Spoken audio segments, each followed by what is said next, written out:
You heard me. You heard me. Welcome to You Heard Me the First Time podcast. My name is Minnie. I'm Nikki Nicole. And Lizzie. And welcome back to episode number 13, guys. Yes, we're still Are we counting. still counting? Yes, we're down? Still, no, we're counting up. Okay. Episode 13. Okay. Y'all comment below if y'all ready for the countdown to end. We're gonna count down. It's a Count. up. Y'all ready for the count up to end? Okay. So let's get into your weekend recap. How was your weekend, ladies? My weekend was alright. Well, my week was alright. Nothing really special. Work. That's home. it. Yeah. Fucking and sucking. I'm supposed to be working out, but every time I get up, That's a whole nother story. Yeah. I'm like, I don't want to work out today. No, I just start tomorrow. Why when there's tomorrow? I don't know. I'm just not motivated at all. I guess, I don't know, because I'm not going outside like that. I was gonna say that. But It's it's just, like, ain't nobody gonna see you, ain't nothing open, it's hot. okay, just hide the kids, hide the wife, How'd you Yeah. stomach? hide the stomach, okay? But Yeah. I think that's what it is. We do better when we're motivated to do something. right, and then sometimes it's just like, you working out at home or whatever, it's just like, okay, you know, before you get off work, you go straight to the gym. You have a routine. You have a Yeah. routine. The moment I get home, I just want to lay in the bed, like for at least 2 hours. Just lay in the bed and do nothing. That's true. Well, we had fun yesterday. Oh yeah, we did. Had a couple of edibles. Some more than others. Some more than others. Got a little crazy. Crazy. But that's a conversation for another time. Definitely. So we're gonna get into our main topic. It's a little deep, a little sensitive, A little serious. Well, a big serious. big serious. Emphasis on the big. Yes. Today we're going to be talking about abusive relationship and men, you know, taking control with their power, whether that's financially or physically. So have you guys ever been in an abusive relationship, or was there red flags? You may be talking to someone that could have been abusive. I have. Fresh out of high school or whatever. I think we were dating for three years, and the first year was amazing or whatever. Yeah. It was good, and then I don't know what the argument was about. Like, we was arguing about something, and we was in the car, and he pushed my head into the glass. Oh, wow. Into the, he pushed my head, like smushed my head into the glass.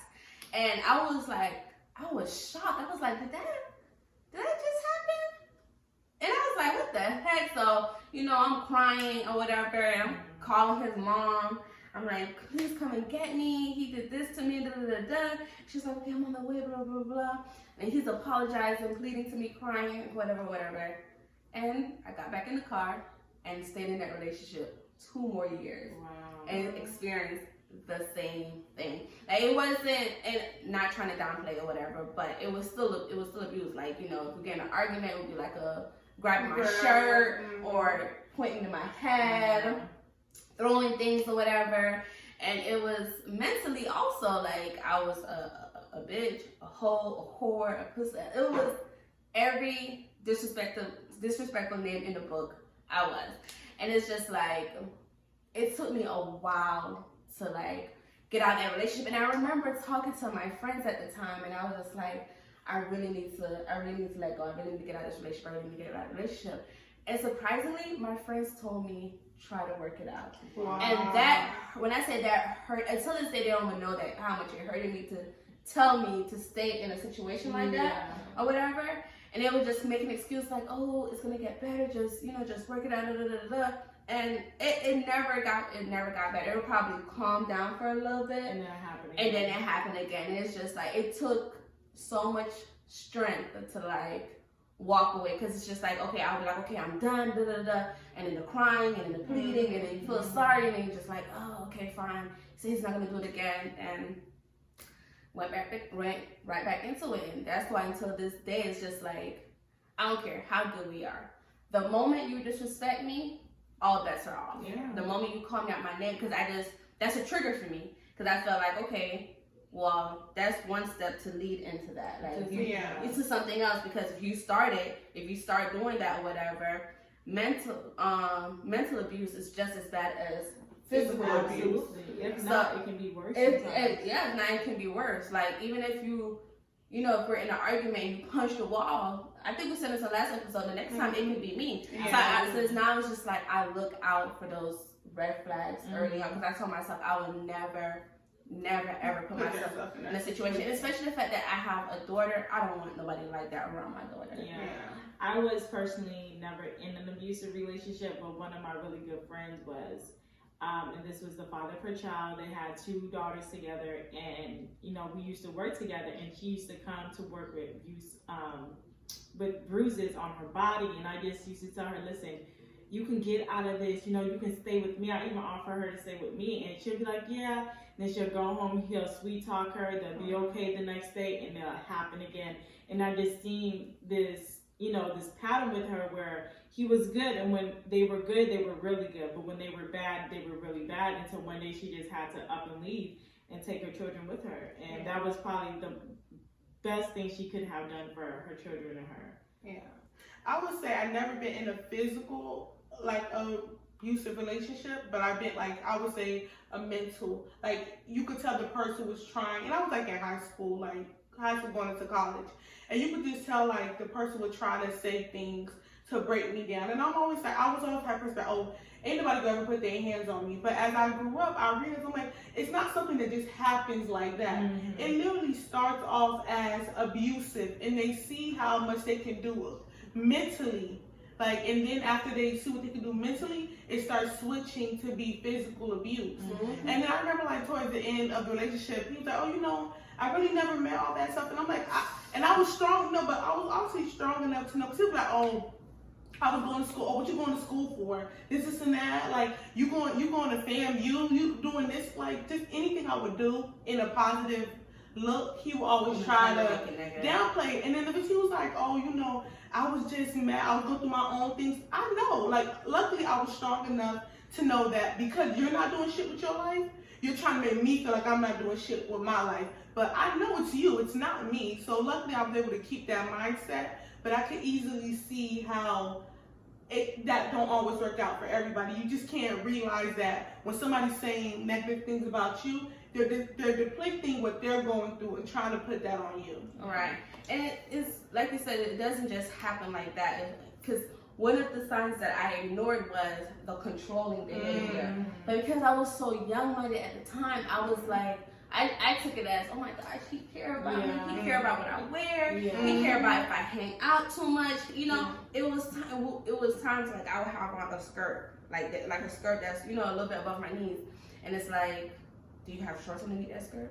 What do you mean you have shorts underneath that skirt? Or it would be like, if I'm going to point A to point B, I have to call or I have to text or I have to let him know. Or if I'm going out with my friends or whatever, it's a big old argument. Or why are you wearing that to go to the club? Or why are you doing this? And I'm just like, I'm fresh out of high school. I want to live my life. It was just everything that I wanted to do was a problem. Mm-hmm. And I was taking it as, okay, you know what? He cared about me. That's why he's behaving the way he's behaving. But no. He was trying to control my every move or whatever, and I was allowing it. And it kept on going and going and going until it got to that point. And it's just like, I'm happy that because some women don't have the strength, or not even necessarily don't have the strength, but scared to get out of those situations, relationships or whatever, and it just end up getting worse and worse. And I'm just happy I was able to find the strength somewhere to get out of it. So let's also talk about, in the industry, there's a lot of powerful men that use their power to abuse women, either whether that's physically or sexually. We know Bill Cosby years ago.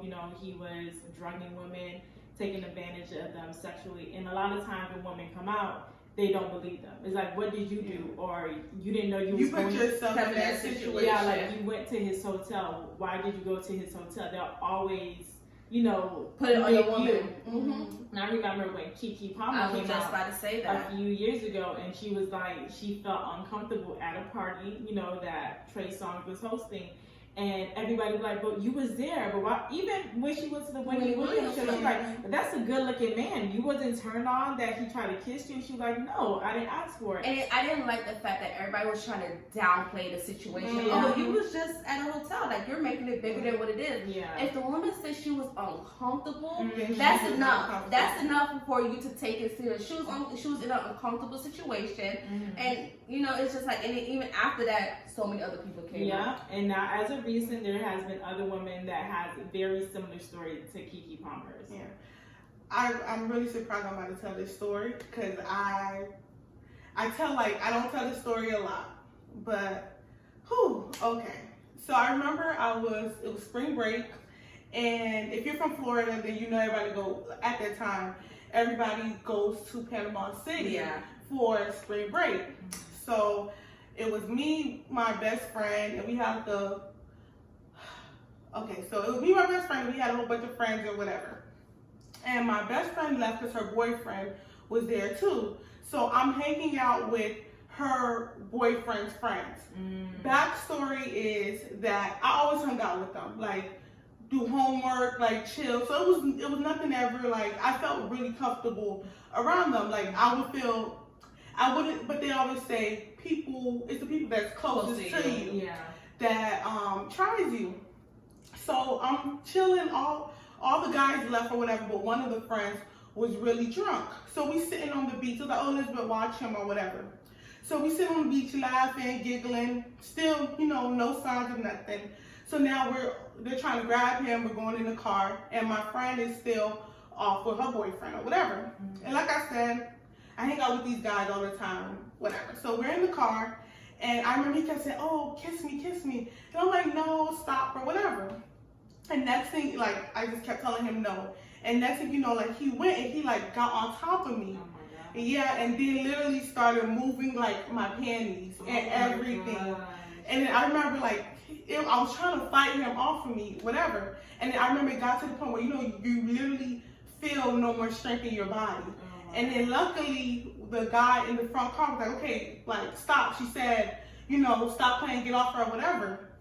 But I was like really scared. And the guy in the front seat, his stupid ass, he hear me telling this guy, get off me or whatever. But he laughs and turn around looking, and he literally like touches my coochie. Oh my Yes. God. And then luckily, once the other guy who was driving the car, luckily once he said stop, that's when the guy was like, okay, and he got off top of me before anything more serious happened. Yeah.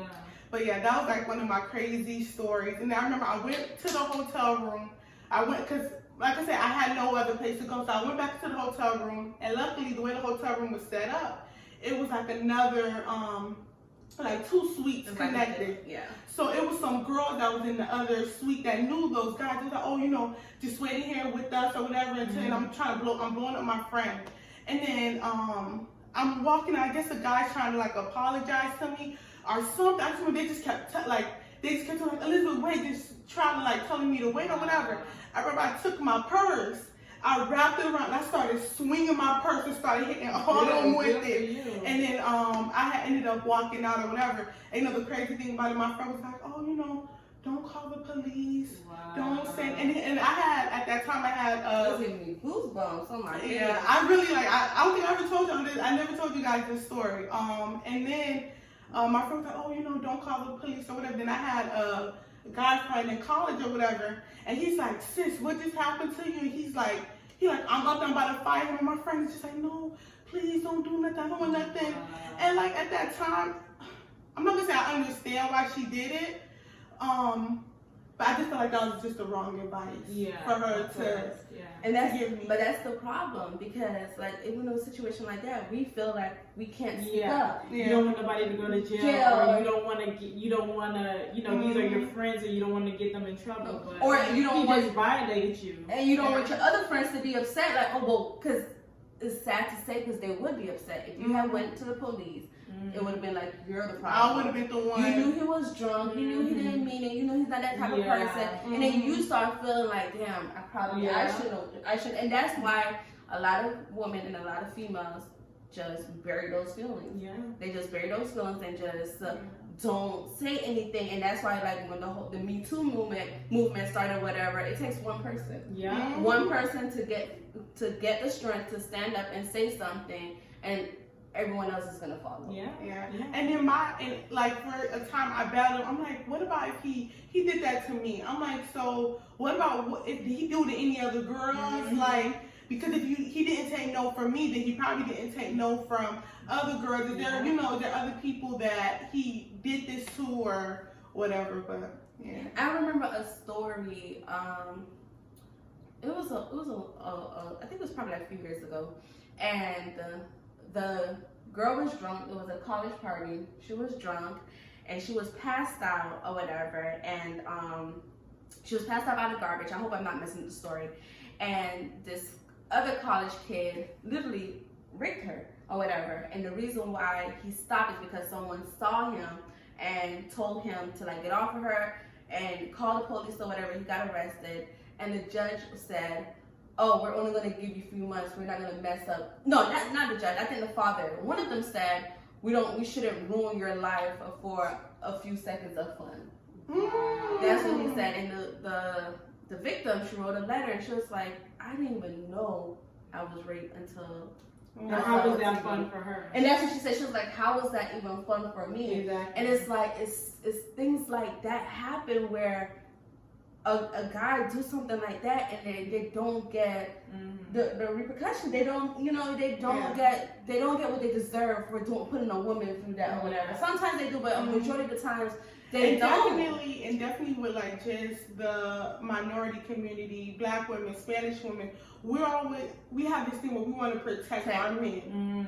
And it's like, you don't want to say nothing, you don't want to get him in trouble, because honestly and truly, if you call the police, he might die by you. He might get shot by the police if you call. He might mess up his whole life. So we sit there, we try to protect him, but it's like, you're not protecting us.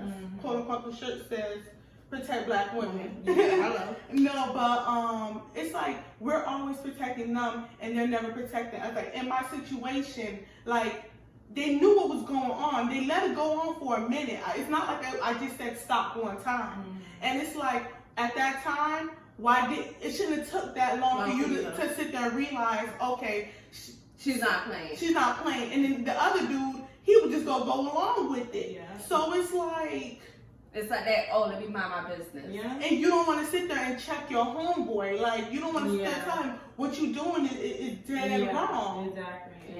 And it's hard to say, but it's like, we have to speak up. Mm-hmm. We have to speak up. Like, I praise Kiki Palmer because although people downplay and say, "Oh, it's just a small situation, it was just this, nothing really happened, whatever." No, she felt uncomfortable, and that's enough. And that was enough, and whatever. And what if she, although she felt uncomfortable, what if she had sat there longer? What else could have happened? What if she didn't decide to get up and hide in the closet or whatever? People talking about she was doing too much hiding in the closet. No, she want to get protected. She want to go back into a mental space where she can gain the strength or whatever to remove herself from that situation. So it's just like, why downplay her? Why downplay that? So to the men that are listening, what are some things that they can do to support us more when things like this happen?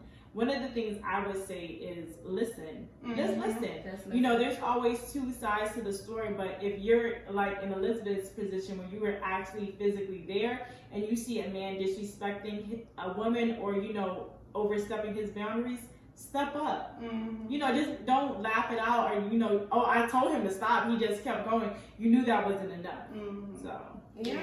And I think holding accountability, I think like as for the men that's listening, if your homeboy is doing something that he's not supposed to do, then speak on it. If you see him disrespecting a woman, then for you to sit there and allow it to happen and not check him, you're just as complacent as he is. You're just as wrong. Just as wrong. I agree with both. Definitely listen, speak up, and let me feel comfortable to say something about it. To like if I want to go to the police, let me feel comfortable enough to go to the police. Give me that support. Let me know that you're here for me, you support me, you believe me, and we're gonna do this together. Absolutely. It's I don't know.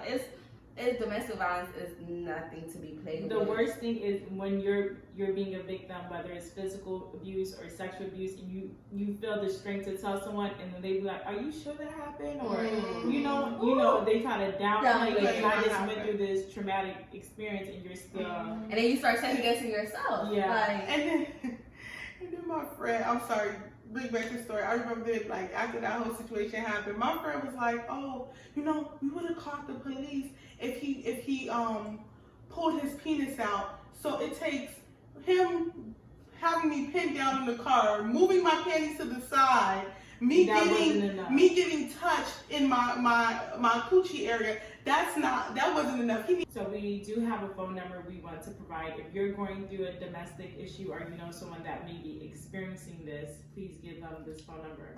It's the National Domestic Violence Hotline, and their phone number is 1-800-799-7233. Once again, 1-800-799-7233. Yes. and also, like, you know, your friends who know that their friends are going through something like that, it's a time to be there for them. Yeah. It's a time to listen to them. It's a time to try to help them through the situation or help them get out the situation. So, I'm sorry. No, so what do you guys feel about, because there are, like, you can have a friend that is in a domestic violence situation and they're not ready to leave. You might, you know, try to tell your friend you need to leave, this and that. What do you think are those steps that you can do to help them on? That's a hard one to answer. The fact that they don't want to, you know, remove themselves from the situation. The best thing you can do is just be there. Yeah. Be there when they need you. Be there when you And don't be, and I'm sorry to cut you out, but don't be scared to call the police when they are.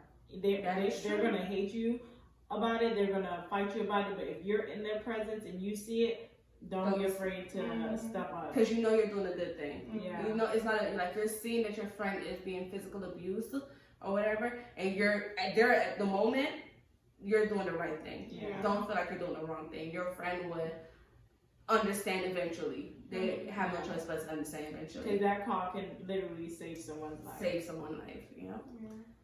I know this was deep, guys, but it's a conversation that has to be had. And, you know, as 3 Black women, we definitely wanted to use our platform to discuss these heavy conversations. Yes. Yes.